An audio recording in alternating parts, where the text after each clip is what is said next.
Bienvenidos nuevamente a este curso de mecánica cuántica y mecánica estadística que presenta el grupo de investigación en nanociencias.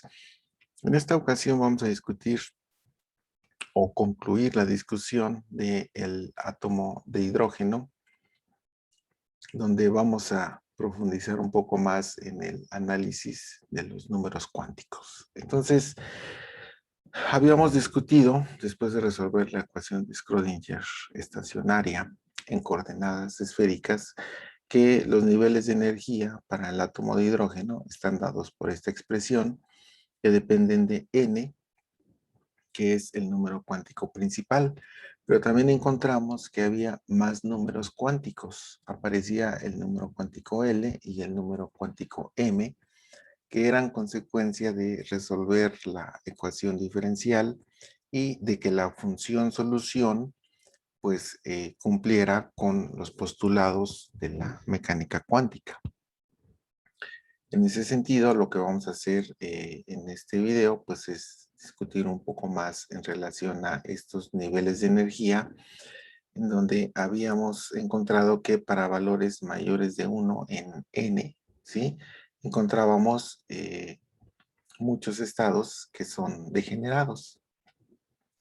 Y entonces, bueno, pues si el electrón está orbitando al protón y describe un movimiento circular, pues es natural pensar en esta cantidad clásica que es el momento angular, que tiene que ver con el vector resultante cuando tenemos una partícula que está describiendo un movimiento circular uniforme.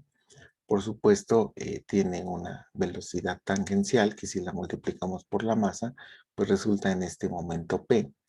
Y este es el vector R. El producto cruz de estos dos vectores resulta en un vector perpendicular, ¿sí? Que se conoce como el momento angular. Este momento angular, por supuesto, tiene componentes cartesianas y clásicamente está definido. En términos de la mecánica cuántica, bueno, pues hay que definirlo como si fueran operadores.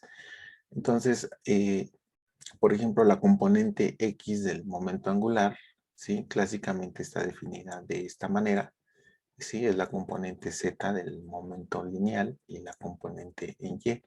Estos momentos ya los habíamos escrito en términos de operadores que tienen que ver con esta constante h barra entre i y por supuesto la parcial respecto a z y la parcial respecto a y. De manera análoga podemos encontrar el momento en la dirección y o la componente en la dirección y, que clásicamente se escribe de esta forma y en términos de operadores pues queda dado por la parcial respecto de x y la parcial respecto a z, ¿sí? De manera análoga pues se puede hacer para la componente en z. En términos de operadores aparece la parcial respecto a y la parcial respecto a x. Por supuesto, es muy importante mencionar que la solución que hicimos para este átomo de hidrógeno pues se realizó en coordenadas esféricas y la representación que tenemos aquí pues está dada en coordenadas rectangulares. De manera que para continuar nuestro análisis tendríamos que escribir estos operadores en coordenadas esféricas, lo cual vamos a hacer a continuación. Aquí quedaría la componente en X, pero ya escrita en términos de teta, teta y phi. La componente en Y, que también queda en términos de teta y de phi. Y la componente en Z del momento angular, que queda únicamente en términos de phi. ¿Sí? Bueno, aquí ya tenemos las componentes del momento angular. Y bueno, vamos a hablar de el cuadrado del momento angular, que sería el producto punto del vector L. Entonces, esto nos va a dejar la componente x al cuadrado, más la componente en y al cuadrado, más la componente en z al cuadrado, que podemos obtener a partir de estas expresiones, ¿sí? Y escribirlo en coordenadas esféricas. Estamos analizando esta cantidad porque tiene que ver con el valor esperado y con las constantes de movimiento que existen en un sistema dinámico. Entonces, si nosotros aplicamos este operador sobre la función de onda, phi de NLM, la cual recordemos que es un producto de funciones R, teta y phi. Entonces, en coordenadas esféricas, el operador se ve de esta manera. Estas derivadas van a actuar sobre el producto de estas tres funciones. Por supuesto, aquí podemos visualizar que la función que depende de R, ¿sí? Pues va a ser una constante porque no hay ninguna derivada que dependa de R explícitamente. Entonces, esta R la podemos dejar del lado izquierdo como si fuera una constante.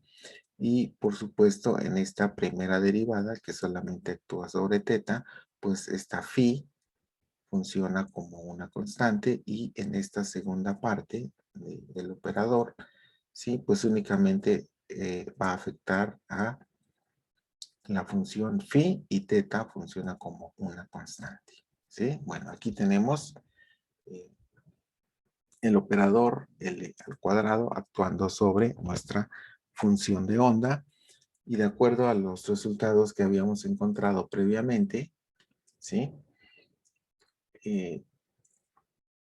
Aquí tenemos, ¿sí? Por ejemplo, teta phi, ajá, lo vamos a dejar fuera porque en esta parte que depende solamente de teta, ¿sí? Aparece la derivada respecto a teta de LM. Y entonces, la segunda parte de esta función, que es la segunda derivada de phi de m, recordemos que phi de m es una función exponencial eh, que nos lleva a las funciones armónicas, o sea, es de la forma e a la i m teta. Cuando sacamos la segunda derivada, nos queda este término m al cuadrado, ¿sí? Y este término ya lo teníamos en la expresión. Entonces, este m cuadrado, ¿sí? Pues ya sabemos que es un número cuántico. Y esta ecuación que tenemos aquí en el paréntesis cuadrado, pues resulta ser la misma ecuación que habíamos encontrado para la solución en teta, ¿sí? Y nos llevaba a unos valores propios que tienen que ver con los polinomios de Legendre, ¿sí? Y esos valores propios tienen que ver con un entero L, que tenía que ser de la forma L por L más 1. ¿Sí? Entonces, observe que este h barra cuadrada aquí aparece, ¿sí?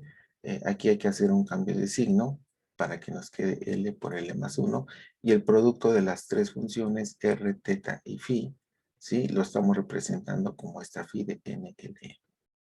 Entonces, este operador L cuadrada actuando sobre nuestra función de onda, ¿sí? Nos va a devolver el valor de h barra cuadrada por L, L más 1. Quiere decir que, o se puede demostrar que este operador es una constante de movimiento, ¿sí? Es una cantidad que se conserva, ¿sí? Y los valores que se pueden obtener, o el valor esperado, tiene la forma h barra raíz cuadrada de L por L más 1. Es decir, tenemos una ecuación de valores propios con la variable dinámica L cuadrada que tiene que ver con el momento angular. ¿Sí? Este resultado es muy importante porque como es una constante de movimiento, ¿sí? Podemos medirle el momento angular a este sistema cuántico, ¿sí? Y siempre vamos a encontrar el mismo valor. Bien, vamos ahora a analizar la proyección del momento angular en la dirección Z. Y vamos a encontrar que la expresión en coordenadas esféricas pues es h barra sobre i, la parcial respecto a phi, que actúa sobre la función, que es el producto de estas tres. Por supuesto, como solamente es la derivada en phi, estas dos funciones las dejamos fuera de la derivación y nos quedamos con esta derivada. Nuevamente esta phi es de la forma e a la más menos i m. teta. Entonces, al derivarla, lo que vamos a encontrar es un término que es I por M por la misma función phi de M. Y cuando la multiplicamos por el factor H barra sobre I, ¿sí? Lo vamos a simplificar al valor M que tenemos aquí y este H barra que aparece aquí. Y el producto de estas tres funciones, pues es esta función phi de NL. ¿Sí? Conclusión, la proyección del momento angular en la dirección Z resulta ser una ecuación de valores propios. Y los valores propios son múltiplos enteros de la constante de Planck dividida entre 2pi. Entonces, esta cantidad también se le conoce como el momento angular magnético, porque estos niveles de energía o estas magnitudes se pueden medir aplicándole un campo magnético al sistema del átomo de hidrógeno. También es posible demostrar que para el operador del momento angular proyectado en la dirección Z, ¿sí? Vamos a encontrar que corresponde a una constante de movimiento, ¿sí? Y los valores propios son h barra multiplicados por L por L más 1 raíz cuadrada. Entonces, ¿qué información nos da este momento angular proyectado en la dirección Z? Bueno, pues nos da bastante información porque aquí tenemos la ecuación de valores propios. Entonces, fíjese que tiene M por H barra. ¿Sí? Y entonces, ¿qué significa? Que cuando nosotros visualizamos la proyección del momento angular en la dirección Z, cuando L toma el valor de 1, ¿sí? De acuerdo a lo que habíamos encontrado, M puede tomar los valores de 1, 0 y menos 1. ¿Cómo se visualiza? Bueno, pues cuando M toma el valor de 1, ¿sí? El momento angular está en esta dirección y toma el valor de H. ¿Sí? Cuando M vale 0, el momento angular está apuntando en esta dirección. ¿Sí? Y cuando M toma el valor de menos 1, el momento angular está apuntando en esta dirección. ¿Sí? Entonces,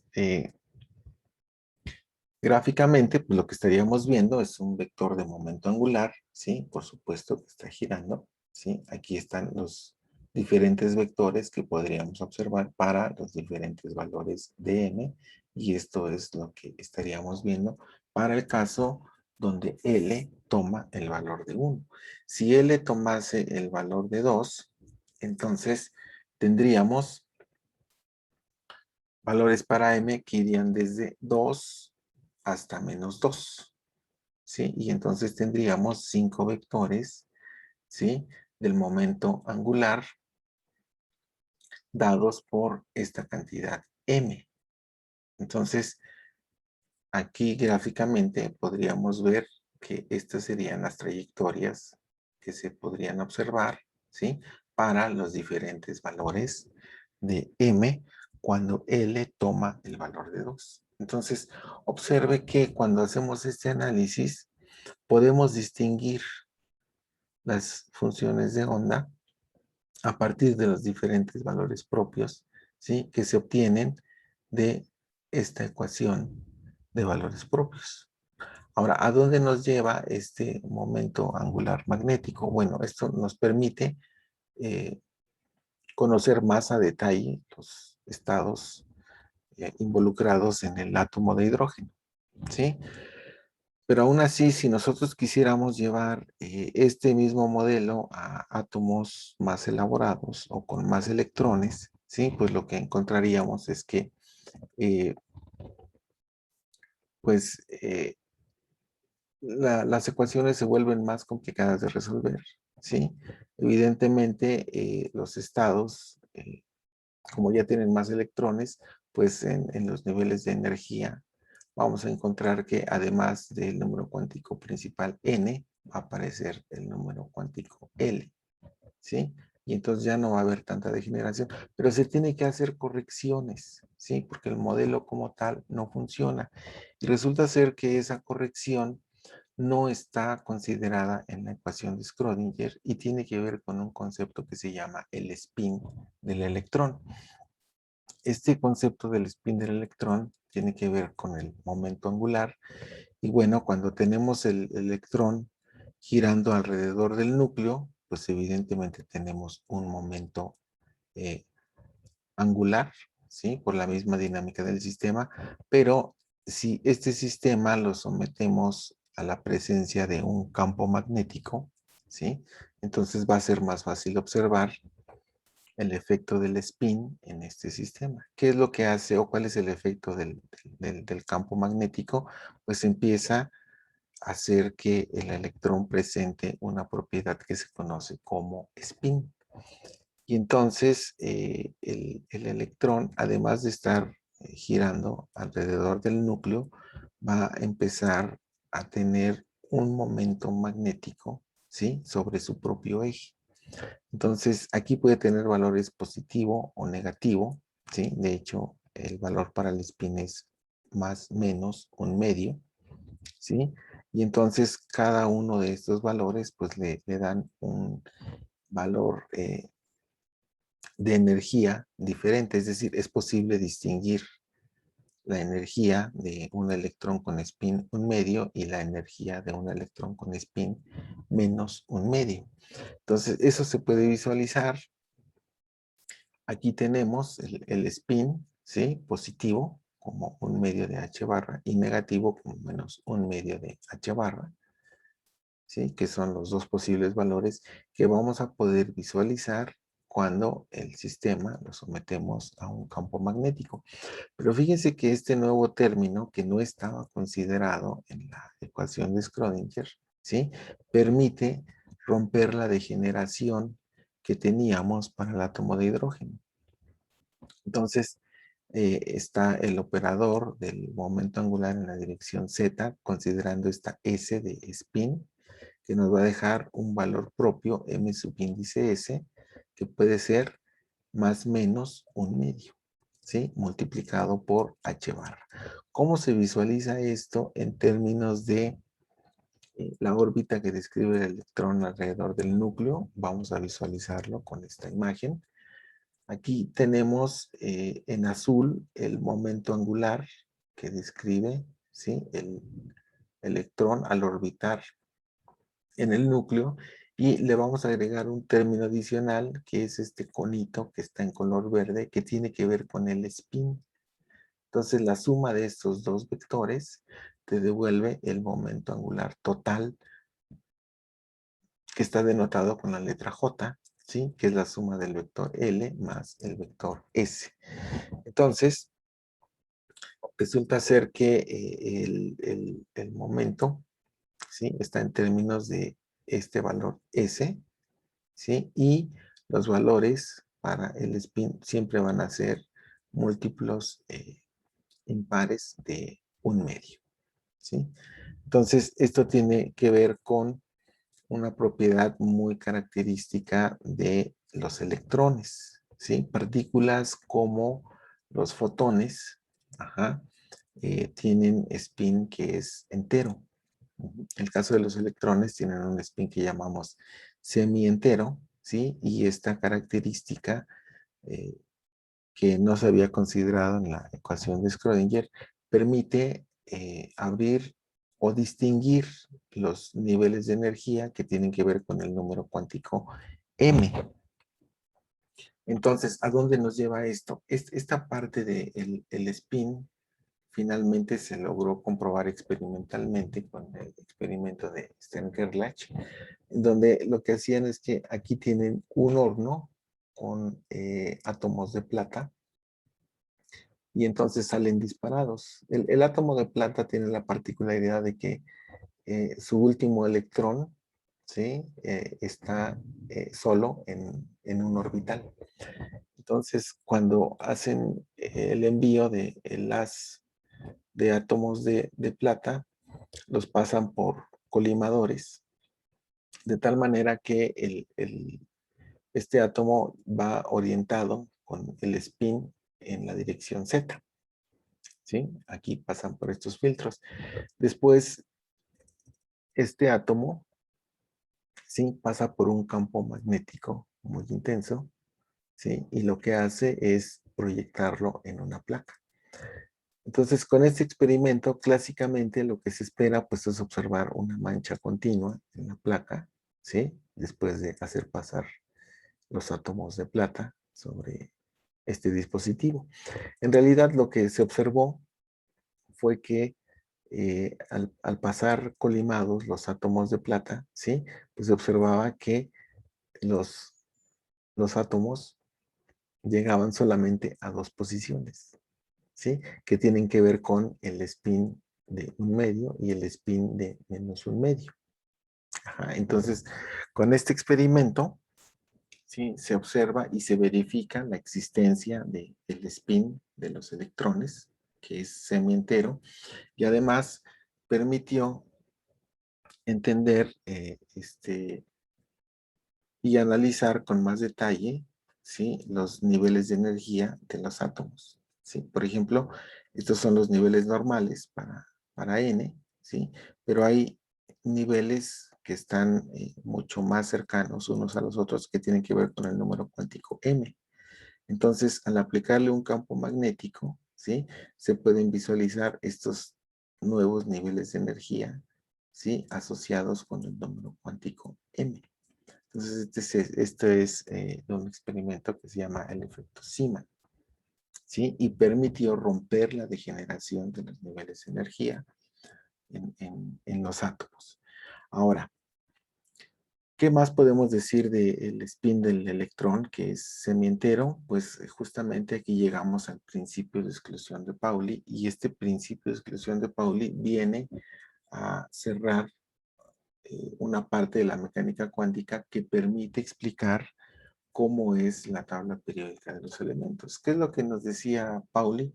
Que un sistema cuántico, que puede ser un átomo, una molécula o en general un sólido, ¿sí? En un sistema de estos, no puede haber dos electrones con el mismo estado cuántico. Es decir, los números cuánticos no pueden ser iguales. Pues entonces resulta que en el caso de los átomos no tenemos tres números cuánticos, tenemos cuatro. Tenemos N, el número cuántico principal, L y M, que están asociados con el momento angular del sistema, y adicionalmente tenemos el número cuántico.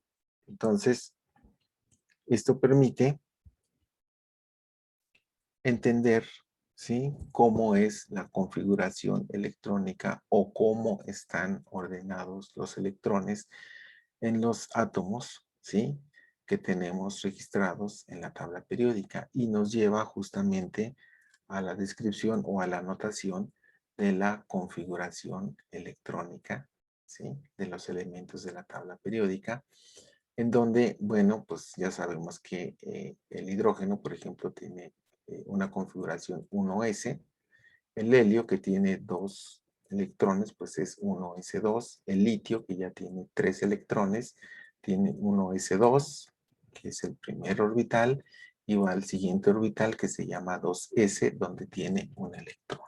Bueno, entonces, observe que tenemos S con un 2, ¿sí? Para el litio y para el helio. Este 2 está permitido porque un electrón tiene un spin de un medio y el segundo electrón tiene spin de menos un medio. Y de esta manera, ¿sí? Queda mucho más clara y mejor descrita la configuración electrónica de los elementos que constituyen la naturaleza. Entonces, para concluir esta discusión, la teoría cuántica, basada en probabilidades, ¿sí? Y en muchos momentos desconcertante para la comunidad científica de esa época, ¿sí? Resultó ser una teoría adecuada que permite describir de una mejor manera sistemas de tamaño microscópico. ¿Sí? En este video únicamente discutimos lo que sería el átomo de hidrógeno, Pero esa misma filosofía se puede aplicar para estudiar átomos más grandes. De hecho, se han desarrollado una serie de metodologías para poder estudiar átomos con mucho más electrones, ¿uh? O incluso moléculas o conjuntos de átomos que forman sólidos, ¿sí? Y todo este desarrollo, como se discutió, permitió que la mecánica cuántica pudiera abrirse paso en diferentes áreas y que tuviera un impacto tecnológico importante hasta hoy en día. Entonces, aquí concluimos la discusión del átomo de hidrógeno. Espero que les sea útil y nos vemos en el siguiente video.